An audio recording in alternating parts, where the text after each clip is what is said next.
Hello, everyone, and welcome back to another episode of the Core Console RX podcast. My name is Mike Corvino, and I'm joined, as always, by my co-host, Cole Swanson. Cole, how's your week going? It's going well. I'm excited to talk about a pretty relevant topic. I think everybody's going to be pretty interested in this one because it's literally all anybody's talking about. At least in my world, it is. Yes, so we're going to be going over influenza.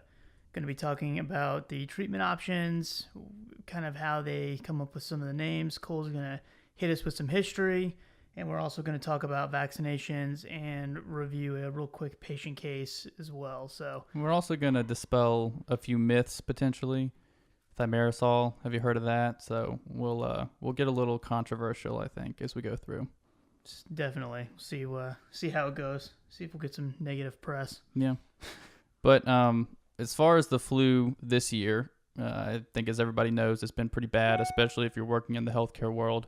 It's been pretty significant. It's pretty much all anybody's coming in for is freaking out about the flu. They want Tamiflu prophylaxis or they want to be treated with Tamiflu. The emergency rooms are already on shortages of normal saline, 100 milliliter mini bags because of the hurricanes from this past year, and then they're getting overrun with flu patients. So it's kind of a pretty big issue. So we're going to talk about why this happens, and we're kind of on the tail end of it. So hopefully this can be a FYI for next year for you guys. But it has been a bad flu season. Generally speaking, the flu is actually pretty bad. I don't think, especially the lay public, I don't think they generally realize how bad it is. But 100 years ago this year was the Spanish flu, the pandemic of 1918. And I don't know how much you guys have looked into it, but that was a pretty bad year for the flu. They don't really know how many people died for sure because there wasn't great medical records kept 100 years ago. But they estimate between 20 and 50 million people died that year. And some estimates are upwards of 100 million. 675,000 Americans. So that's pretty significant. The issue with that one, and that was a form of H1N1, that was. And the issue was it was attacking healthy people, in particular servicemen, and taking them down. And that's not generally what we see with the flu. With the flu, we'll talk about it, but it's usually elderly patients or really young patients that are really high risk. But that's why that was so bad. There's been some other pandemics that have come up in years since. In 57 and 58, there was a pandemic, killed around 2 million people, about 70,000 in the U.S. In 68, 69, killed 100 million people, about 34,000 Americans. And then most recently, we had the swine flu pandemic in 2009. Everybody remembers that. But only about 12,000 Americans died, which is still a lot. But I guess compared to other pandemics, it's not terrible. And I should point out that currently we're in an epidemic, which I'll talk about the definitions of those in a little while, but it's not quite a pandemic yet this year. That's good. So in regards to how the actual virus replicates, because I do think that's important to have a basic understanding, which I guess I would classify my understanding as pretty basic probably. There's a lot to the flu that I didn't realize. It's pretty complex. It's a very interesting virus, honestly. For sure. And so the way the virus is contracted, it's transported through respiratory particles. So if someone sneezes, coughing, whatever, and it goes and gets on the person that is healthy at the time, goes through the respiratory tract, and it can bind to the epithelial lining cells, and it's actually taken inside of the cell itself. And the virus contains this envelope glycoprotein that has all the genetic material inside of it, and then it has these two enzymes, or sometimes they're referred to as spikes. There's one called hemagglutinin. I hope I'm probably butchering that, but the other spike, and they call it the H spike. Others is the other one is neuraminidase, which is the N spike, and so that's kind of the makeup of the virus. And when it gets taken inside of the cell, it releases some of its genetic material, which then can make its way inside the cell's nucleus, and it can basically hijack the system and replicate itself. And then some of that genetic material can then go to ribosomes, and start producing some of these proteins or these spikes, if you will. And the Golgi apparatus can then package everything nice and neat for the virus to be transported back up to the cell surface, and then where it's assembled, and then it can leave the cell. Now, the reason for these spikes on the outside of the virus is when it first comes in contact with one of these with a host cell, the end spike is what binds to these receptors on side of the host cell, and then it's taken inside of the cell from there. It gets through the membrane that way. So as the new virus, the new progeny are leaving the host cell that first started replicating the virus, as they're leaving, it can rebind to those same receptors on the same cell.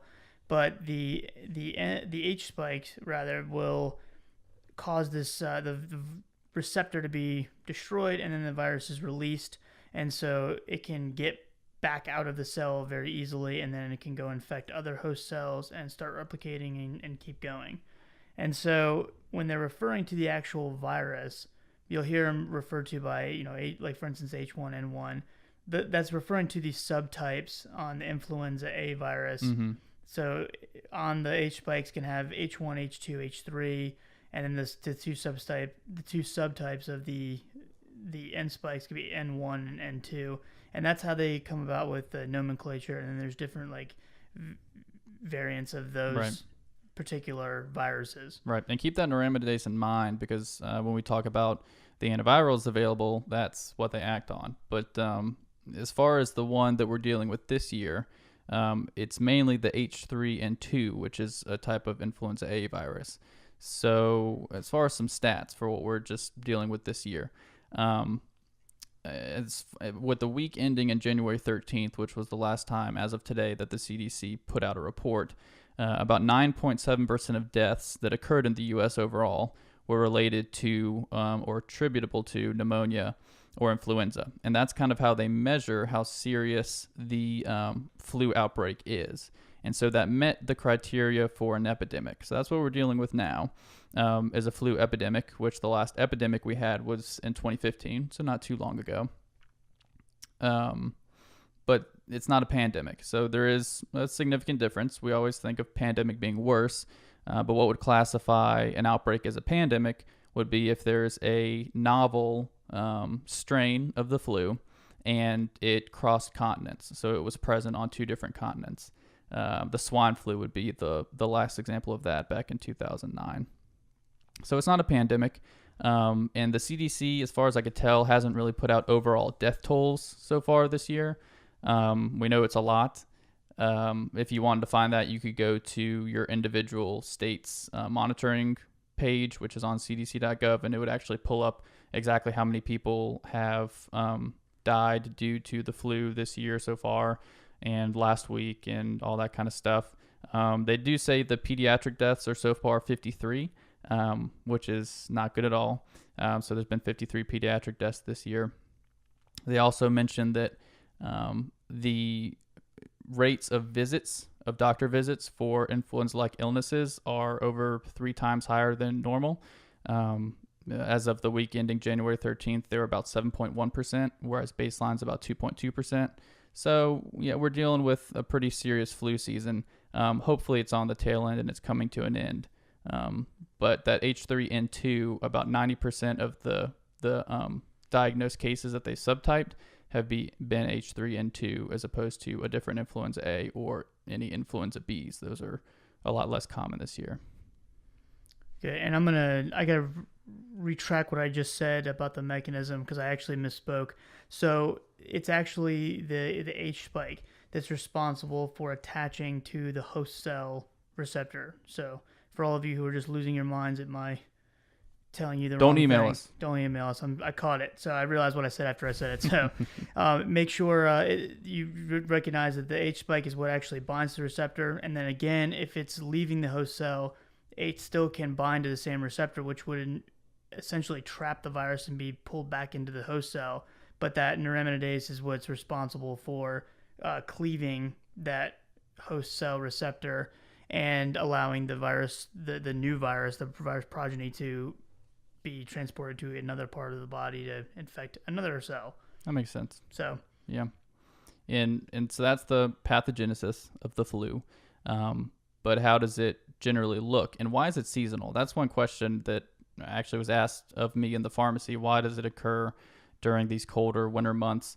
And it turns out there's not really a good explanation for it. There's some theories, but they don't know for sure why. Like I said, it's a very complex virus, and it literally mutates and changes every year.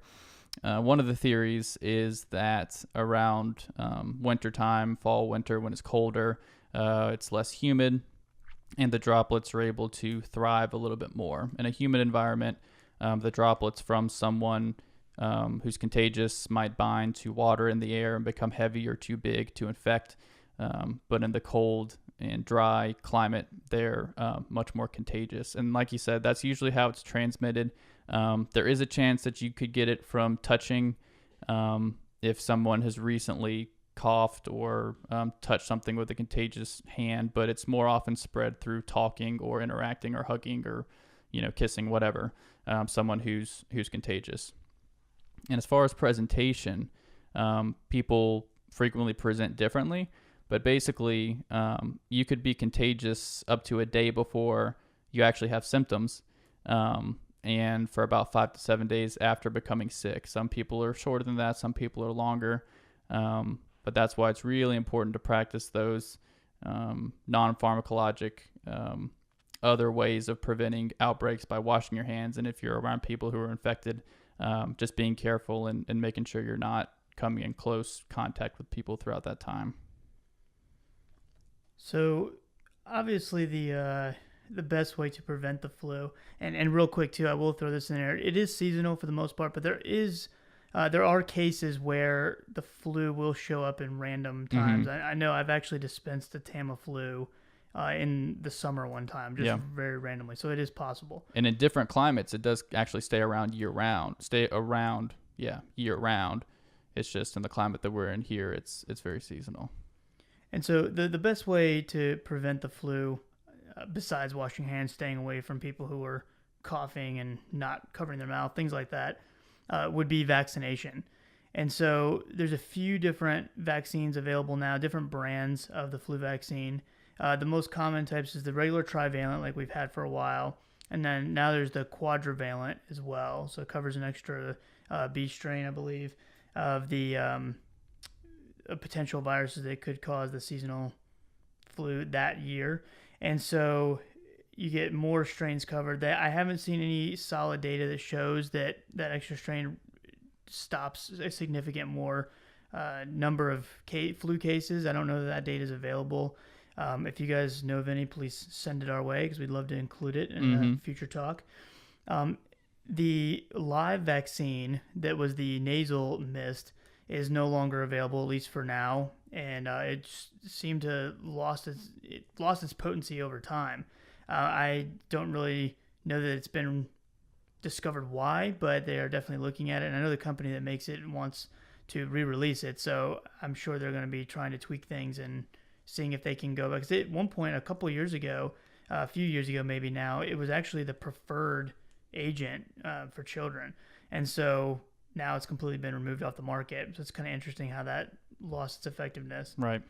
So there's different companies that make the trivalent and quadrivalent. Some of them have different age ranges.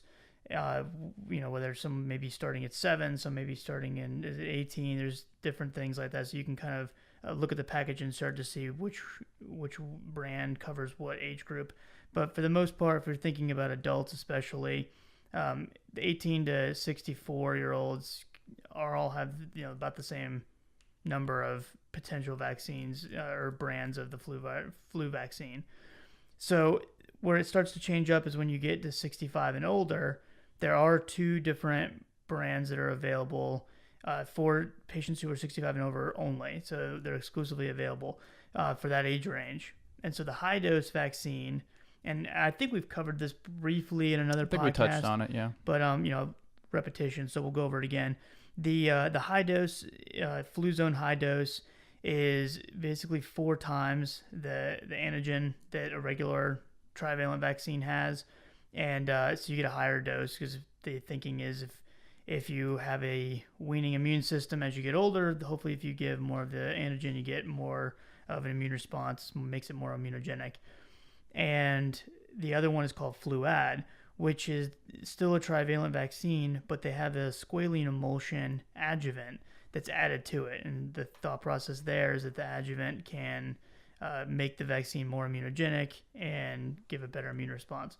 So when these have actually been studied, Fluad was compared directly to the influenza vaccine, the trivalent vaccine, and it was found to be non-inferior, which is great. However, it didn't meet the criteria for superiority. And so it is approved only for patients 65 and over, but it's basically the same as giving them a regular trivalent vaccine.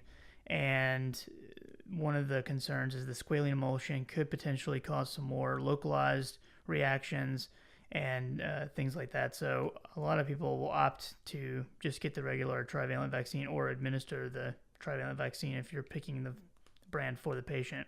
Mm-hmm. With the Fluzone high dose, now that one has also been compared to standard dosing flu vaccines, and that one was statistically better than the regular. Now, the number needed to treat was 218, and so it is pretty substantial of how many people we need to treat to prevent one extra case compared to regular influenza vaccine. But when they did a cost-benefit analysis, I believe around 2014 or so, they did a cost-benefit analysis, and it was shown to be cost-effective because realistically the cost difference isn't that much between the regular and the high dose. And so if you can keep one person out of the hospital, then it does seem to be a cost benefit for Sure. even Medicare patients. So obviously 65 and over, most of them are going to have the vaccine under their Medicare. So know that there's a difference between the vaccines and know why you're picking one over the other. Hopefully we'll have more data soon showing whether or not the quadrivalent is really worth the little bit of extra money. It's not much more, maybe like $7 or $8, $9, something like that. But hopefully we'll have more data with quad. And then the other thing to consider is I'm very curious to see within the next 5 to 10 years, if even that long, they don't start recommending a second dose every season. I think so. I have seen some people discussing whether or not the vaccine kind of weans over the course of the season, but the problem is we don't really know when it's going to be in full swing. So the CDC wants us to get the vaccine around October or before October 31st. I would say Halloween. Right. But what if the flu season like this year doesn't start until now? Right. Then maybe that vaccine is kind of weaned a little bit and we don't have the same protection as we did if we started getting flu cases in November. Right. There was one of my professors, Dr. Wayne Wirt, and you'll hopefully get to hear from that brilliant man here pretty soon, a couple weeks, because he's like a genius. So we're really trying to get him on here. He was telling me about a provider he had seen one time that was giving himself 3 flu shots a season. He'd give one in August, one in December, and then one again in February to make sure he was covered. So zero evidence to support that, but I just thought that was pretty funny that he was kind of experimenting on himself. Yeah, and I mean with that Spanish flu, it hit in the fall, so you really never know. And this year, like you said, it hit in the spring. So. Yeah, so it'd be interesting to see if once more and more data is collected, more research is done. I'll be curious to see if they actually present a recommendation for possibly getting 2 different doses of the flu vaccine per season. We'll see. And then there's going to be a lot of pushback from people who are saying that the CDC is just recommending that for financial purposes and things like that, which obviously will bring the drug companies more money and all that stuff. So it's going to be a lot of political things thrown in there too, but we'll see. Yeah. And before we get into controversy, I did want to mention, so the trivalent, just so you know, covers H1N1, H3N2, which is influenza A, and then it covers a strain of influenza B. The quadrivalent just adds on one extra coverage for a strain of influenza B. That's basically what it does. So now, the flu vaccine. Oh, how it remains controversial for whatever reason. So we know as healthcare professionals that, or generally as healthcare professionals, we're going to recommend it to virtually anyone who it's okay to give it in. But the public doesn't always see it that way. especially when their PubMed is Facebook. So as far as the effectiveness, a lot of people will say, well, it's not worth getting because it's not even effective. Okay, so it wasn't the most effective this year. The CDC hasn't actually put out anything official, as far as I could tell. If you know, let me know.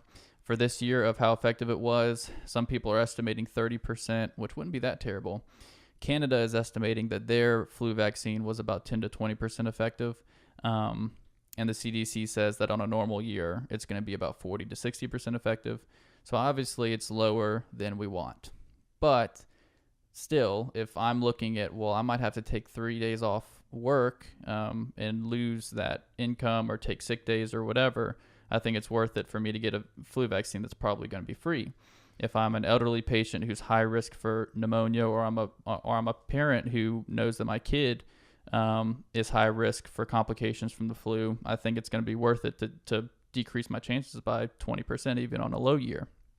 Not only that, they've shown that if you do get the vaccine, that your symptoms will potentially be milder than if you hadn't gotten the vaccine. So there's a few little points that you can give, because you're always going to get those patients who've done their research and they're so educated, and they're going to spit all this stuff out at you. And a lot of times the easiest thing to say is, well, the CDC recommends it, so get your flu vaccine. But there's actually data behind it. So that's probably the less controversial portion.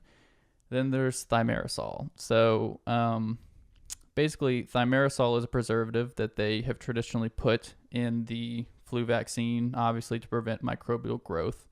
And there's a lot of controversy around it for a couple of reasons. One, people look at it and say, wait a minute, this stuff is loaded down with mercury. We know that mercury is bad for you, so the CDC must be trying to kill us. I don't think so. The other one is that the flu vaccine, and potentially because of thimerosal, may cause autism in children. So let's talk about that for a second. Thimerosal is metabolized. One of its metabolites is a form of mercury. That being said, there's actually two different forms of mercury readily available, and for some reason I'm having a lot of trouble saying the word mercury. I don't know why. Work on it. Yes, I'm working on it. But when you think of mercury being harmful and what you get from fish and that sort of thing, what you're thinking of is methyl mercury. I cannot say mercury. Is methyl mercury. Thimerosal is metabolized into ethyl mercury, so a different ester form, a different salt form of mercury. And there's a big difference. Methyl mercury, the dangerous one, accumulates in your body. It has a long half-life of about a month and a half. And from what I understand, I don't think that some of it is ever truly removed or excreted from your body. Could be wrong about that. Either way, it accumulates and causes issues. We know that. Ethyl mercury has a much shorter half-life of about a week. And they've looked into it, and they have shown that it is safe, especially in the amounts that they give in a flu vaccine, or even if you get multiple vaccines and receive it, that it's safe. So anytime you see on Facebook people posting like, oh, this is 4 times the amount of allowable mercury for a child, this is like a lethal dose, the CDC shouldn't be doing this, it's unethical, they're just trying to make money. You can't compare methyl mercury and ethyl mercury. So that's the big thing that I have to say about that. You have any comment on that? Yeah, I think it's one of those things that we have a lot of times healthcare professionals have a very quick response when they're talking to someone who's an anti-vaxxer, if you will. They get that name sometimes, which I think is kind of funny. But when we our first initial response is, you must be kind of stupid, I'm not going to talk to you, and they just really dismiss them. The problem is a lot of these patients, or these people who are consider themselves or are considered anti-vaxxers, like, they're not necessarily coming at it from a bad point of view. Mm-hmm. And so I think it's really important on how we address the issue, and to make sure that we don't automatically dismiss or poke fun at or whatever, or like write them off as being dumb, because a lot of them are smart people. They're just misinformed, mm-hmm. or they just have not done enough research. And a lot of times their children are the ones that they're really trying to protect, which 100% makes sense. And I think it's important we really consider how we're addressing these situations, and not just, you're never going to convince anyone to get a vaccine if you just say, no, well, that's dumb. Here, I'm a healthcare professional. Here you go. Mm-hmm. And, and also on the other side, I'll hear some of the anti-vaccine people will say that, well, I'm not so much convinced that you're trying to harm anybody, but the people that educated you, who gave you your PharmD or MD or whatever, those people are the ones, who have the malicious intent or the information that they're giving you that we've just blindly accepted because we were students at one point. And the other issue with that is none of my professors that I know of work for any of the drug companies that produce vaccines, and that's the case most of the time. You may have some that get grant money from vaccine companies or whatever because they're doing research, but there'd be no reason for these vaccine companies, or these professors rather, to take all this bribe money from vaccines and then somehow tell students that it's okay, and then this whole big controversial thing happens over time. There's just too many people involved, too much research, too many eyes on it that wouldn't go unnoticed.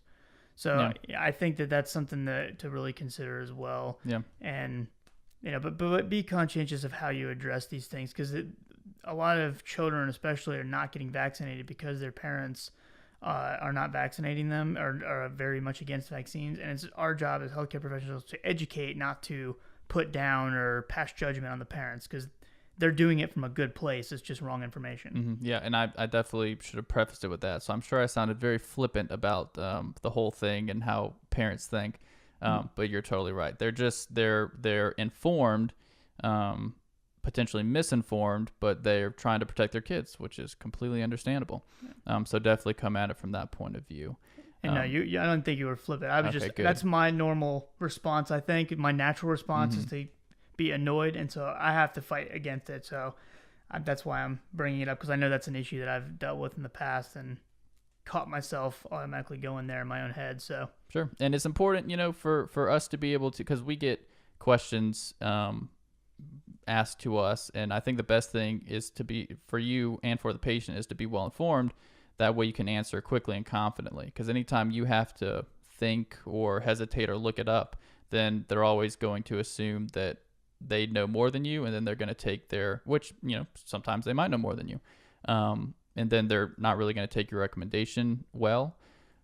So it's important to be knowledgeable about it and be able to say with confidence, yes. So, I mean, if you don't want to vaccinate your kids, you don't want to vaccinate your kids, but they've done studies showing that the mercury or the ethyl mercury that's in the flu vaccine is not harmful to humans.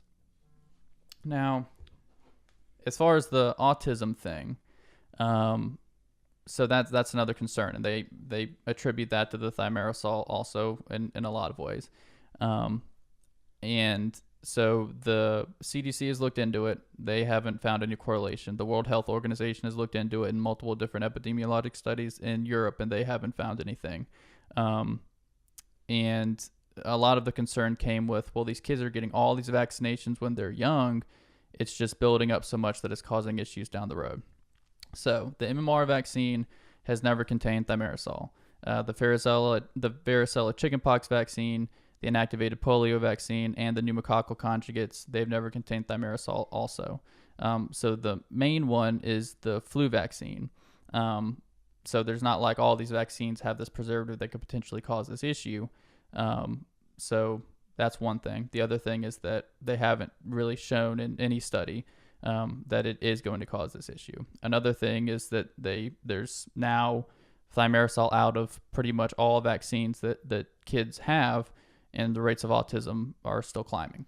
That could be because of, different ways of diagnosing these days and all that kind of stuff. But still, it's not like it's completely falling off the map because we've taken thimerosal out of vaccines. And that's the thing that I always address when someone brings that up. It's not just the fact that, oh, well, now we're giving these vaccines, so now we're seeing an rise in autism. We didn't have a term for autism not too terribly long ago. We didn't know that there were certain degrees of it. There's been so much research and advancement in that area that there's probably more cases of it because we're able to find a definitive diagnosis for these patients now, and then help them get treatment or adjust the way that they learn or however it is.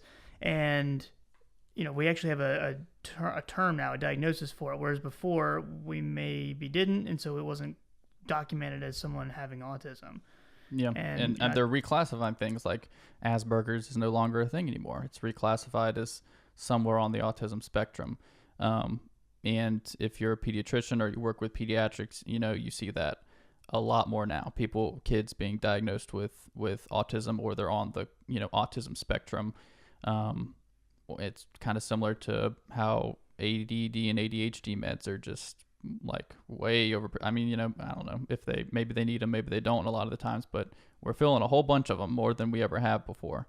So it's definitely changing as far as child psychology goes. Things are changing with diagnosing, things are changing with treatment.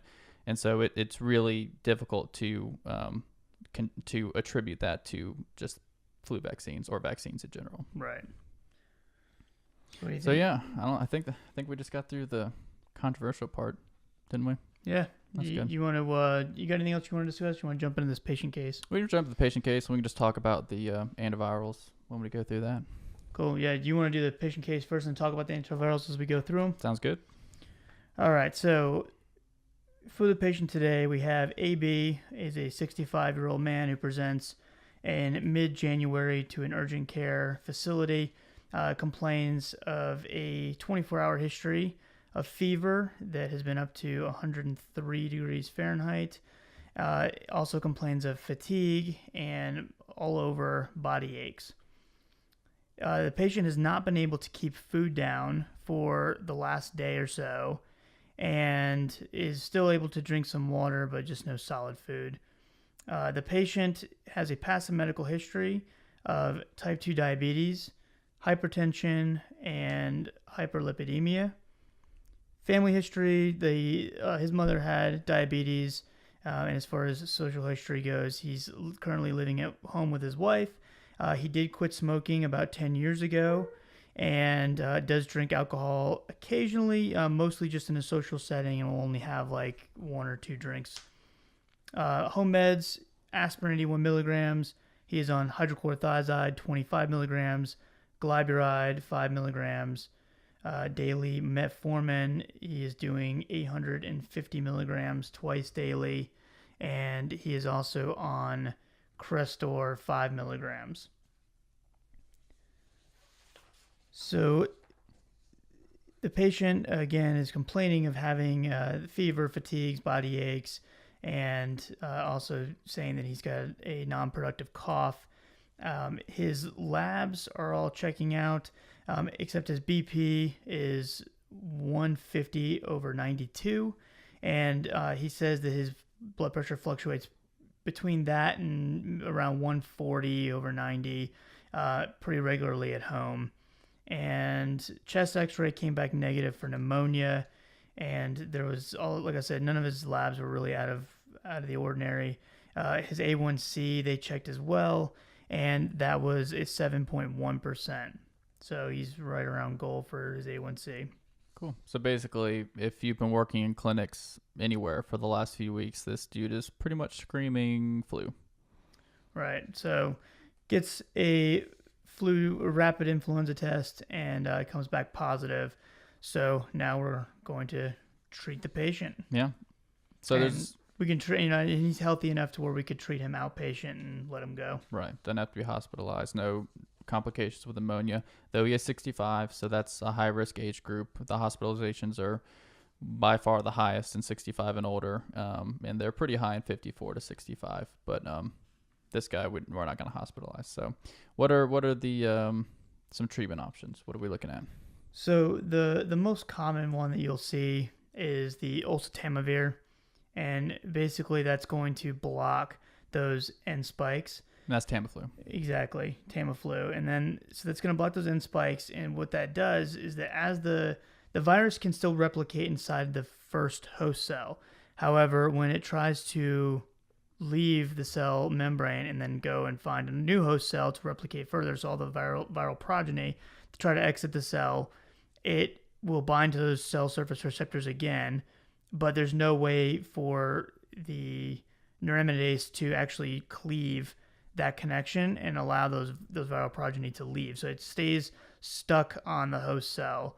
And even though there's multiple viral progeny, they kind of die off with that cell because they can't find a new host cell and replicate further. Mm-hmm. So it prevents essentially viral replication and spreading to other cells. Exactly. And then a lot of times they, you'll see Tamiflu, and then they will also just give like something to treat the symptoms as well. So you'll see a lot of like bromfed, brompheniramine, and then pseudoephedrine as well. The cough and cold type products. And then you will see sometimes something for nausea if the patient is vomiting pretty bad. Mm-hmm. How do you feel about like the Tussinex, the hydrocodone syrups? I mean, if the patient has just a horrible cough and it's causing pain, things like that, then possibly. I think they need to be used short term for sure. Yeah. And you need to pay attention to the dosing as well. So like they have like Hydromet or Hycodan, which is the hydrocodone and the homotriptine, I believe is the antihistamine included in that. And it can be dosed more frequently than say like Tussinex. Whereas Tussinex has an extended release formulation, so it should only be being dosed twice a day. And I have seen recently where some providers were trying to dose it 4 times a day, not realizing that it was the extended release formulation. So if you are going to prescribe a Hycodan or a hydrocodone-based cough syrup, then I think it's definitely a good idea to figure out which one you're and what the dosing looks like. Definitely. And yeah, like you said, short term, I mean, I definitely like to keep it to 3 days or so, especially with the issues we're already having with opioids in general.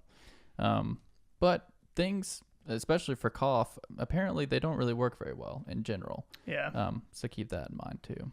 And there's another brand. It's only available as a brand name, but it's called Tuzistra, and it's a codeine and chlorpheniramine, whereas Tussinex is hydrocodone and chlorpheniramine put together. Mm-hmm. And so the Tuzistra is taking the level of the opioid down a little bit, and so it's no longer a C2. And maybe an option if you are worried about the patient being released on a C2, or in some states where, let's say, a nurse practitioner can't prescribe a C2, that might also be a good option as long as their insurance will cover it, being brand name only. Very true. And but like we said, Tamiflu is definitely going to be the most common. There's also Zanamivir, which is Relenza. It's actually a inhalation. And there's a Paramivir, which is Rapivab, and that's an infusion that they would probably only give in the hospital. Generally, Tamiflu treatment dose is 75 milligrams twice a day for 5 days. And this guy, did you say he was living with his mom? Wife. So, you might give his wife 75 milligrams once a day for 10 days. That's the prophylactic dosing. Generally, so this guy presented, I think, 1 day after symptoms. So within 24 hours is the best time. That's when you're going to see the most benefit. But you can have good benefit up to 48 hours after symptom onset. Basically, generally, what is Tamiflu going to do? Probably decrease your flu days by about a day. Some people might be like, well, that stinks. That's not very good. You got to do kind of a cost benefit analysis there. If that's going to keep you at work for 1 extra day and you've got to pay $80 for the prescription, it might actually be worth it. But if you're young and otherwise healthy and it's not going to keep you away from work as long as you're not contagious, maybe it's not, maybe you don't want it. So we'll let the clinicians make that decision.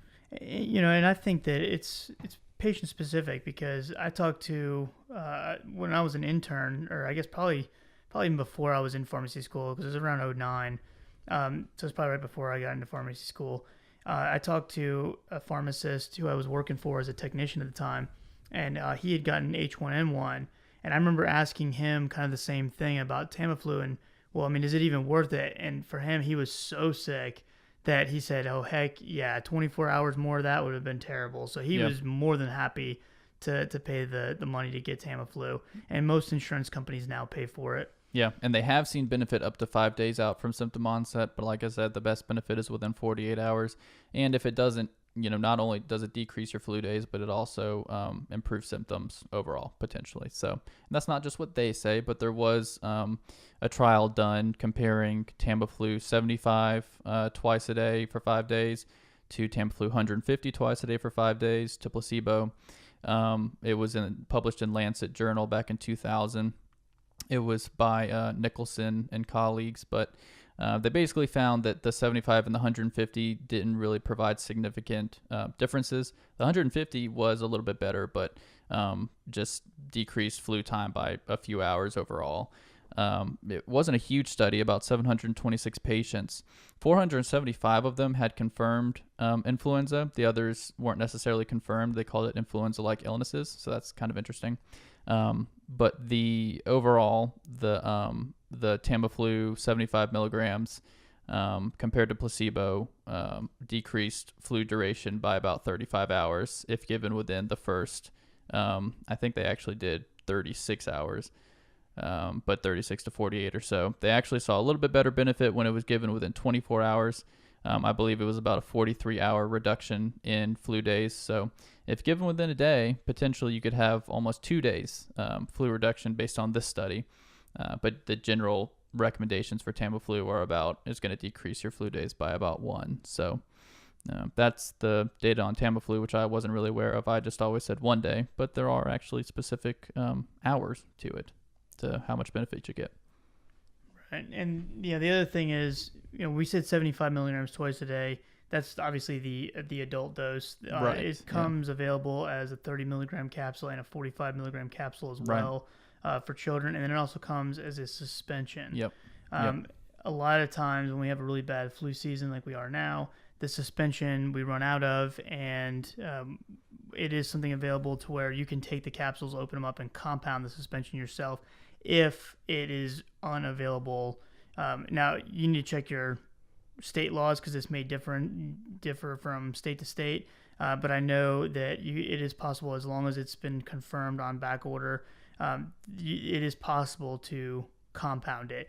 But you got to be really, really careful with doing that because, again, if it's available, then you're technically manufacturing the drug because it's a readily available medication from a manufacturer. So you don't want to flirt with that line. So you'd only do that in severe cases where it's just absolutely not available.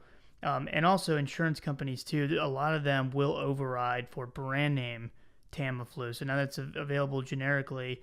If you have suspension and the brand name but not in the generic, and it's on manufacturer back order from generic companies, then contact the insurance company especially for you pharmacists, and see if you can get an override.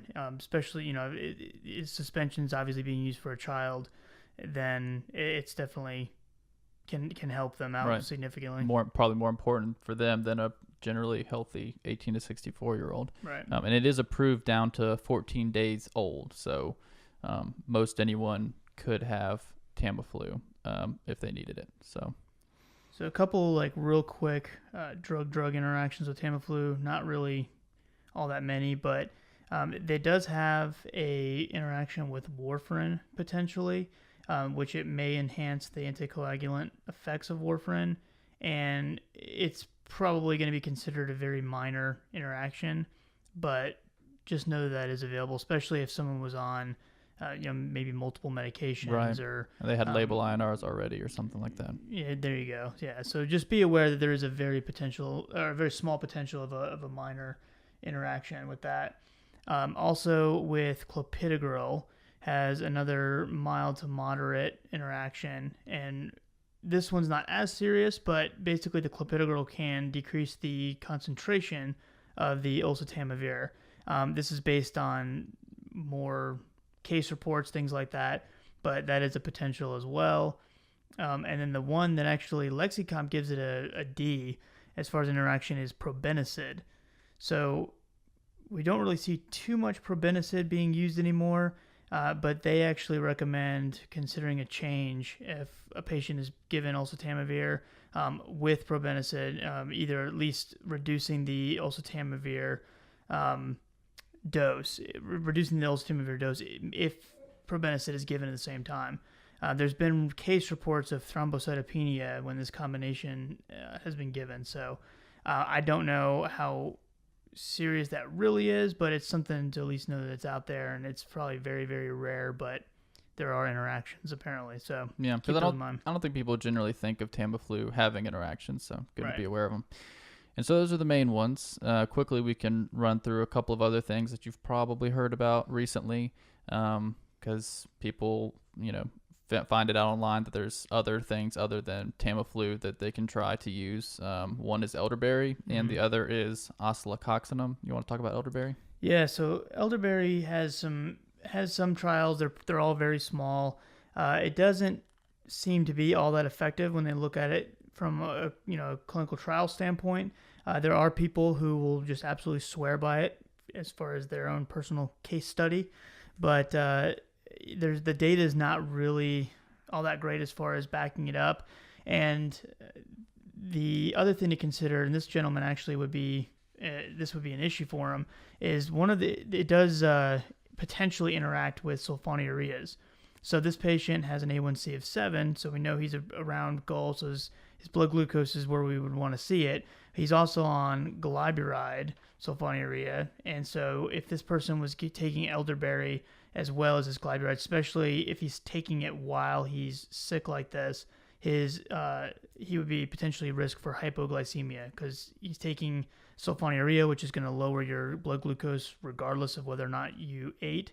And you combine that with elderberry, which could potentially lower your blood glucose as well, and he could have some hypoglycemia.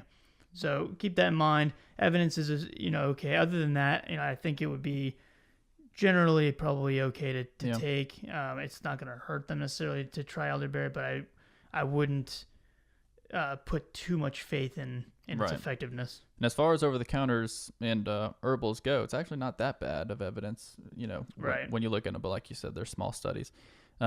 So an interesting option, but especially if you're a patient, always run this by your doctor or pharmacist so they can check out what you're on and make sure that there's not going to be any issues. Same with oscillococcinum. So this one's a little bit different. What it is a homeopathic medication. I won't go too far into what homeopathic medications are, but they are distinctly different from conventional medications. They have a whole different idea of how they work, basically. The idea behind them is like cures like. So basically something that can cause or elicit symptoms, if you take it in really teeny tiny amounts, diluted like a whole bunch, that it actually supports your body's adaptive immune processes to prevent those symptoms from happening. For instance, if an onion, when you're cutting it, causes runny nose and itchy, watery eyes, then if you take itsy bitsy tiny pieces of onion diluted to like the nth degree, then it'll actually help prevent issues from, let's say, allergic rhinitis or something like that. So that's the idea behind it. Oscillococcinum, they actually did a Cochrane review. Like I said, obviously it's supposed to prevent and treat flu symptoms. They actually did a Cochrane review back in 2000. They looked at 4 studies. One was for the prevention of influenza, 3 of the other ones for treatment of influenza. Basically, the results weren't great. As far as prevention, it was no different. As far as treatment, it wasn't really considerable either. I think the best they could find was that it might decrease flu days by like 0.28 days. Which is like 5 or 6 hours. So, it's a review of some other trials. So probably not worth the money in my opinion. But the good thing about homeopathic medicines is that because they're so dilute, generally they're not going to interact with any other medications. So you could confidently say that it's probably safe for most any patient. That being said, they don't usually study homeopathic medications with conventional medicine to see if they interact. So you never really know, but generally I subscribe to the fact that they're generally safe, but not necessarily effective. So that's, if I don't even know if I'm pronouncing that right. Oscillococcinum. Does that sound okay to you? Sounds good. Let me know if I botched it. And I think, and by the way, too, disclaimer, we're not advocating for putting onion droplets in your eyes. Yes, don't do that. That was an example. So yes, and by the way, usually they're sublingual tablets. under the tongue. So yes, not in your eyes. Don't put onions in your eyes. And don't compound them either. For your eyes. Cool. So yeah, that's some of the stuff you definitely will probably see during the flu season. But yeah, anything else you want to add? Not really. I mean, his we don't have to go through his other stuff, but his blood pressure was a little high. But the main thing you're going to be focusing on today with this visit is this guy's got the flu, so let's handle the flu, right? Right. And if we were going to change some things just to refresh the memory, he's on hydrochlorothiazide, so I would definitely recommend him switching to either chlorthalidone or indapamide. Sure. Those alone could be enough to get him down to a better blood pressure, and he would need something. He's got type 2 diabetes and some other risk factors, so those are the two that are actually evidence-based. So indapamide or chlorthalidone would be my two that I would recommend, besides just evaluating him for maybe an ACE or an ARB, depending on his kidney function long-term and things. He's on the Crestor. He needs to be on a high-intensity statin based on his risk factors, so I would bump that up to probably 20 or 40. Or if he was going to change to atorvastatin, then 40 or 80 of Lipitor is atorvastatin. You mean? No, he's on the Crestor. Oh, is originally, he? Yeah. Okay, gotcha. And so he has could switch to that, and then maybe the sulfonylurea I would definitely switch to a shorter acting, like glimepiride or something. Glimepiride is the longer acting, and so it would not be good for someone that's approaching the realm of being classified as elderly. Yeah. So I would probably avoid that one. But other than that, not too much. Yeah, and you could reassess his aspirin. Not the most important thing, but he's getting up there. So I mean, but 65, it's probably fine as long as he's not high risk for bleeding. So right. Cool. So yeah, thanks for tuning in. Yeah. Please let us know what you think. If you have any ideas about topics you want us to cover, if you want to be a guest in the podcast, reach out to us. You can reach us by email, mcorvino@coreconsultrx.com. You can go to the website, coreconsultrx.com, and that's COR consult. And then also any form of social media, Instagram, Twitter, Facebook, yada, yada, yada. And also make sure you are subscribing to Alexa, our Alexa Flash Briefing. So if you have an Alexa in the house, it's definitely a very quick way to keep up to date.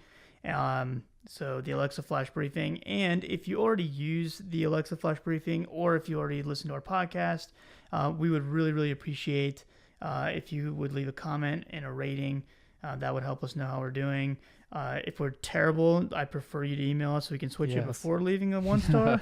But let us know. Let us know what we can do to improve. And if you do like it, definitely please leave a rating so that we know that it's up to y'all's standards.